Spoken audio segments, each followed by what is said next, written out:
Morning class today we are starting with our chapter number 20 asking and answering question। मतलब questions हम कैसे पूछते हैं और उसको किस तरीके से हम आंसर करते हैं, किस तरीके से उसका हम जवाब देते हैं, वो हम इस चैप्टर में सीखेंगे। तो बेटा इस चैप्टर में सबसे पहला पॉइंट ये दे रखा है, a question begin with a question word, a helping verb और ए मॉडल वर्ब। कि जो क्वेश्चन है, जो हमारा प्रश्न है, उसकी शुरुआत कैसे होती है? With a question word. Question word से होती है। क्वेश्चन वर्ड जैसे कि कौन कौन से हमारे what, when, why, which, who, है ना, हाउ, ये सारे क्या है हमारे बेटा? क्वेश्चन वर्ड्स हैं। ये हमारे क्वेश्चन वर्ड्स हैं।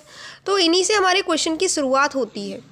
और कौन कौन और क्या क्या चीज़ें लगती हैं? Helping verb. हेल्पिंग वर्ब जैसे आर, इज़, है ना, वॉज, वर, हैज़, हैव। तो ये सारे हमारे क्या है? हेल्पिंग वर्ब हैं। तो एक हेल्पिंग वर्ब से बनती है, मतलब हमारे क्वेश्चन वर्ड्स की ज़रूरत रहती है, हेल्पिंग वर्ब की ज़रूरत रहती है, और किसकी? मॉडल वर्ब की। अगर उस सेंटेंस में मॉडल वर्ब है तो मॉडल वर्ब जैसे कैन, विल, शैल, है ना, मे, ये सारी चीज़ों की ज़रूरत रहती है। इनसे शुरुआत होती है हमारे क्वेश्चंस की। ठीक है, अभी दूसरा पॉइंट दे रहा है कि what, when, why, which, who, how, ये सब क्या है? क्वेश्चन वर्ड्स हैं। दूसरे पॉइंट में हमसे ये बोल रहा है। तीसरा है the subject of the question is placed after the helping verb. कि सब्जेक्ट जो होता है क्वेश्चन का, जैसे कि मैं एक एग्जांपल आपको दे रही हूँ। यहाँ लिखा है व्हाट आर यू डूइंग। क्या लिखा है? What are you doing. तुम क्या कर रहे हो? What are you doing. तो बेटा यहाँ इसमें ये बोल रहा है इस पॉइंट में कि जो सब्जेक्ट है, सब्जेक्ट यानी जिसके बारे में बात करी गई है। तो बात किसके बारे में यहाँ करी जा रही है? यू के बारे में, तुम्हारे बारे में। तो सब्जेक्ट यहाँ पर यू हुआ। तो ये जो सब्जेक्ट है ये हम किसके बाद लगाएंगे? हेल्पिंग वर्ब के बाद। यहाँ हेल्पिंग वर्ब क्या है हमारी? आर। ठीक है, तो सबसे पहले हमने यहाँ पर क्या लिखा? Question word. क्वेश्चन वर्ड हमारा व्हाट था। फिर हमने लिखा हेल्पिंग वर्ब।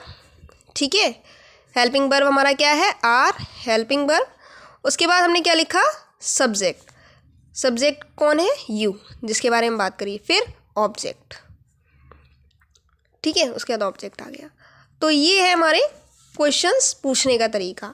जैसे are the girl studying, may I borrow your pens. यहाँ पर बेटा देखो क्वेश्चन वर्ड नहीं था, तो यहाँ पर इन्होंने मॉडल वर्ब से शुरुआत करी है। मे मॉडल वर्ब है।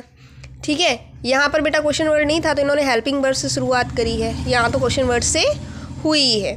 ठीक है, तो कहीं ना कहीं एक चीज़ तीनों ही पॉइंट्स में देखने को मिली है कि जो सब्जेक्ट है जिसके बारे में बात करी जा रही है, जैसे यहाँ यू के बारे में, या गर्ल्स के बारे में, या आई के बारे में, तो ये सब किसके बाद लगाए गए हैं? ये हेल्पिंग वर्ब या मॉडल वर्ब या फिर क्वेश्चन वर्ड के बाद ही लगाए गए हैं। Now answers to question are sentences. अब क्वेश्चंस को किस तरीके से आंसर करते हैं? जब कोई हमसे सवाल पूछता है तो उसका जो हम जवाब देते हैं वो ही सेंटेंसेस होते हैं।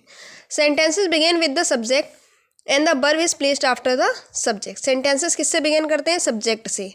सेंटेंस की शुरुआत हमेशा सब्जेक्ट से होती है ना, जिसके बारे में बात करें उसको हम पहले लिखते हैं। ठीक है, और जो वर्ब है वो सब्जेक्ट के बाद लगती है। वर्ब जो है सब्जेक्ट के बाद लगती है। जैसे लिखा है I am playing, I am playing.